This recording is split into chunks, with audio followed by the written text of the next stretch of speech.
What do you guys do again?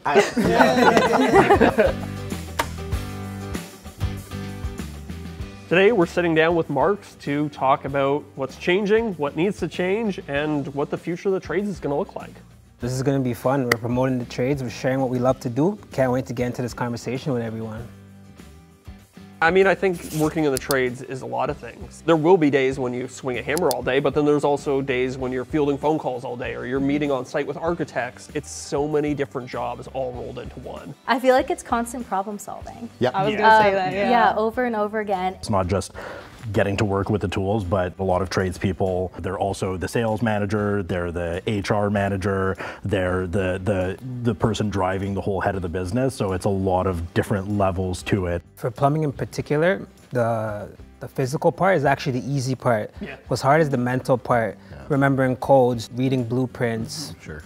Anybody can swing a hammer and lay pipe, but Yeah. do you know where to lay the pipe? Yeah, totally agree. Still, my back hurts. I think the hardest part of general contracting is managing customer expectations, like the client expectations. They're sort of used to like that TV scenario where it's like, move that bus. And then all of a sudden the project is done and it's like, there's gonna be a lot more breaking of eggs before the cake is made. So it's something. I find time management to be my biggest struggle. Making all the timelines line up, making sure everything is coordinated, and making sure that I can finish the job during normal work hours and not have to bring work home on top of the day is a big challenge for me and one of the hard parts of my job. I find the hardest thing about being a welder is not skipping steps to get to your deadline. There's a lot of jobs where it's very strict and we need it done today, we need it done tomorrow. Sometimes skipping steps is you're gonna get injured. It's always safety, like if you get rid of all the safety stuff, Absolutely. you can get things done a lot quicker, but it's like, but then that's at your own expense, Yes. right? And it's like, and it might be something that happens 20 years down the road, you know? This has been one of the funnest campaigns I've been part of, working with Marks and really shine a positive light on the trades and how strong of a community it really is. One of the first comments that I got, somebody replied in a DM when I posted the first story from Lekipur, was Lekipur is like the gateway to the trades, because the first thing that you need to do before you step on any construction site is get a pair of steel toe boots, and you're gonna go get it at Lekipur. So, Yeah. and I was like, that's 100%. true. And going back 20, like, you know, that's what I did. So Yeah, and I love making video for Lekipur. It helps people see the trades differently. It's really nice to work with a brand that's like, just talk about what it's like to be in the trades without pushing product super hard. And I think the audience reception to it has been so great. Yeah, that's it. It's not like I'm wearing this brand that you could buy Lekipur for this price. It's really about being a tradesperson that also wears stuff from Marks or Lekipur. Yeah. at the end of the day, it's about the work. So. The fact we all do social media too, I feel like not many people understand how difficult that is, and it's been really nice talking about that with someone who understands. Changed my life completely. Yeah. I mean, without social media, none of us would be sitting here right now. That's true. Yeah. It's done a great job of kind of like showing the inner workings of the process and making it more approachable for people. You get to see like every aspect of the job from the POV of the person who's doing it. I put a lot of humor in my video because this is really me. This is really our crew and our team. We have fun and we're working. I have hundreds of messages of people messaging me saying, yo, you made me want to become a plumber. I'm at the gym, people are coming up to me, grocery store, someone came up to me and they're like, yo, your videos are amazing. So awesome. Social media has to be the best thing that has ever happened to the trades and to me. Yeah, I find social media opens people's eyes to all different types of trades that you've never even heard of. Yeah, Yeah. absolutely. 100%. Sometimes I get little DMs from females saying, oh, I never thought I'd want to be a welder, but seeing the stuff you post, it makes me interested in it, and are you free for a call? So that must be yeah, awesome. yeah, it's pretty cool. Yeah. That was actually going to be the misconception that I was going to bring up, is I think a lot of girls are scared to enter the workforce in a male-dominated field.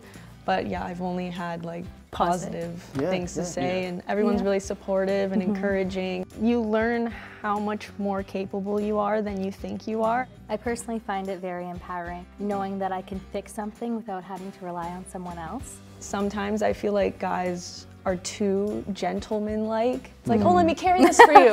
Let me take your tools from you. It's like, no, I'm here to help you. Like, Right.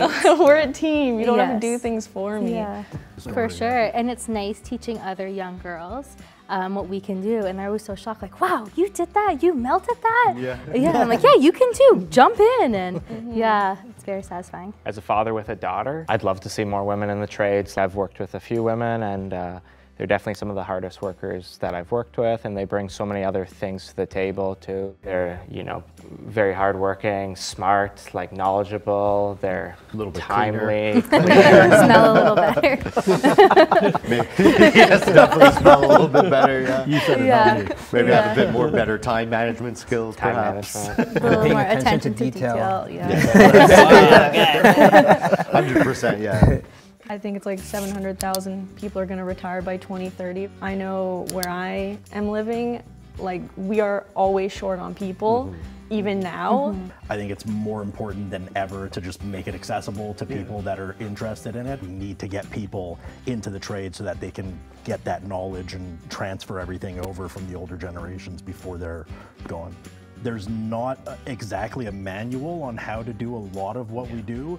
There's norms, there's standards, there's codes, but a lot of it is sort of open to interpretation, and a lot of it is learned on the field. You can advance so much faster because of that. You end up doing things that you wouldn't normally get to do because someone would already be in that position, and people are going up the ranks so much faster now. I feel like as a tradesperson, you can make more than a lawyer and a absolutely. doctor, Absolutely. for sure. It just depends what track you're in. There's really no limit to how much you can make when you're in the trades, but you will have to be a little creative about it. Like you're gonna have to like run your own business, or you're gonna have to have like some sort of Side gig. Yeah, you're gonna have to like layer a couple skills on top of each other. for sure. Yeah, but in the other way, if you just want like a cool job for the rest normal life, you can too. Yeah, that's very true. If you see a construction crew in your neighborhood, go knock on the door and see if they need somebody to like move around drywall sheets for the day. Yep. And it's like, that is, I can almost guarantee that they'll be like, yeah, sure, give you 15 bucks an hour, 20 bucks an hour to hump drywall, and yeah.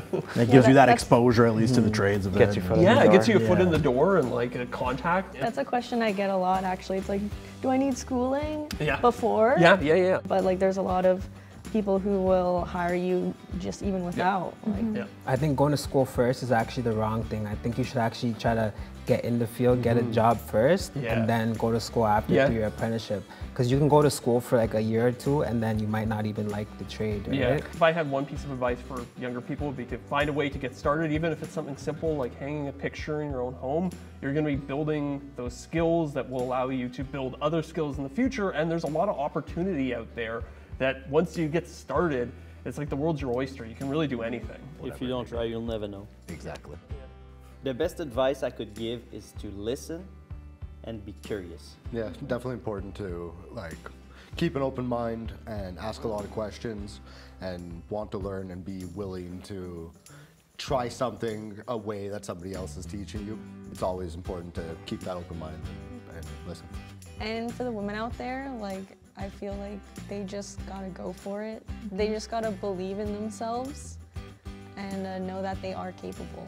Trades are for everyone, and then you just have to jump into it. I think we got it. So for me personally,